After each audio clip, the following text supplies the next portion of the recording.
So then, what do you do when you are in a marriage where you have a husband who's not leading, right? A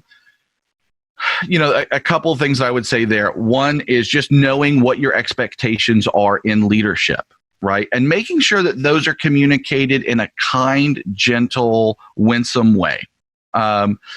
We want to be like that Ephesians 4, speaking the truth in love. It's funny what Paul does there in that particular expression. He uses truth and makes it a verb, right? Because he can do that. Truthing in love is what he will say there. That's kind of an odd thing to say. But that's what is supposed to be characteristic of who and how we are when we communicate with one another. So trying to have what our expectations are of our husbands in their spiritual leadership. If it's, hey, I would really prefer you lead us in prayer every day. I would like a Bible study devotional. I would like you to pray with the kids. I want you to lead and make sure that we're involved in our church, our community, whatever it is, all of those good, right, and righteous things. That those expectations are communicated well and clearly in a way that also gives grace, that, again, none of us live up to all expectations or do things well. The second thing is that I would want to understand exactly why a husband isn't leading. And by that, I mean we rush to answers without first listening, right? Proverbs say, he who speaks before he listens, it's to his folly and to shame. Right. And so I would want to be someone who explores, here's a desire of my heart, and here's how I would like to be led. And you seem to be reticent in leading this way.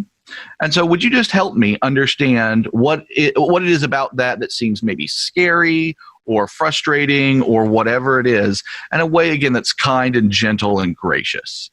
And one of the reasons I say that is that one of men's greatest fears is to be incompetent, right? And being incompetent in front of those whom we care about most, our wives and our children, is scary to our core. And so oftentimes what you will find, guys are not necessarily always the greatest emotional communicators. So sometimes you got to work with them a little bit, right? The only way I can do this is because I have literally thousands of hours of experience and 2 counseling degrees. That's how I, as a man, get to talk about feelings, right? But most of us are just terrible at it. However, just know that really is a very deep fear, to be incompetent and to be seen as incompetent in front of those whom we love. And therefore, to try to offer assurances and grace and be able to say, hey, just the fact that you are trying really means the world to me.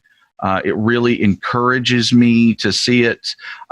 You don't have to worry that if you stumble in a prayer, right? We've all done that, where you've stumbled in some sort of public prayer and you thought, oh my gosh, everyone now knows I'm an absolute idiot. You can do that and know that I actually respect you more. I love you more because I see that effort in you. And you don't have to be perfect. You don't have to be John Piper leading our devotionals, right? Or Ligon Duncan or Derek Thomas. You just be you, reading scripture, saying a word or two, leading us in a prayer or two, and that would mean the world to me, right? And so I think those are some of the ways that you begin to get someone, encourage someone into leading. And it's much easier to build on wins than it is to try and overcome a string of losses, right? And so just trying to find those wins and be encouraging on those wins, I think is super helpful.